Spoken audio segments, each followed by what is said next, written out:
Eric Swalwell, the congressman from California who says he can be president, who threatens to lock gun owners up, even suggests the government has nukes if gun owners don't like confiscation. So lock them up or nuke them. Swalwell decided he was going to get really bold and crazy and hold a news conference outside NRA headquarters. I'm going to show you exactly what it looked like. Here's the earth-shaking moment that's going to rattle the disarmament primary and propel Swalwell to the top of the gun-hating liberals' list of presidential hopefuls. When you have more cameras than supporters at your anti-gun rally, you have serious problems. But that didn't stop the California kid from pushing ahead with his dinky event. Just listen. There's nothing that we propose here today that is at odds with what this organization claims they stand for.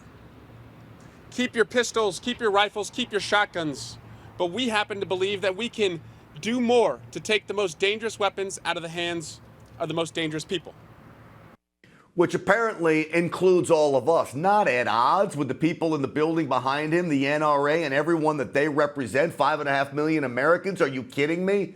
He wants to confiscate AR-15s, the most commonly owned firearm in America.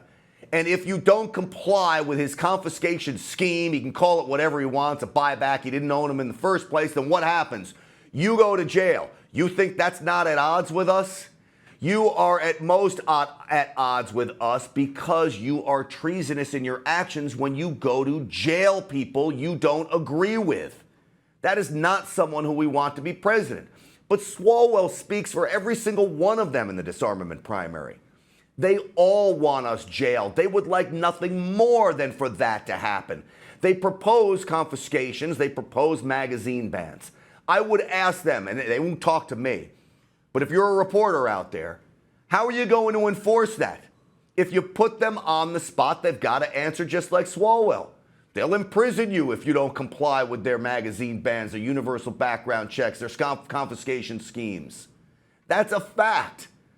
So to go after those who disagree with you, and certainly disagree with you on what should be a fundamental principle in America, the Constitution, they want to jail you if you don't agree with them of your interpretation of the Constitution. To me, there's no room for interpretation. The right to keep and bear arms shall not be infringed. It cannot be more plain and clear. Yet this is all they want to do. They want to trample the Second Amendment. Swalwell is proof. He's just one of them. There are many more out there, and we'll be here to call them all out.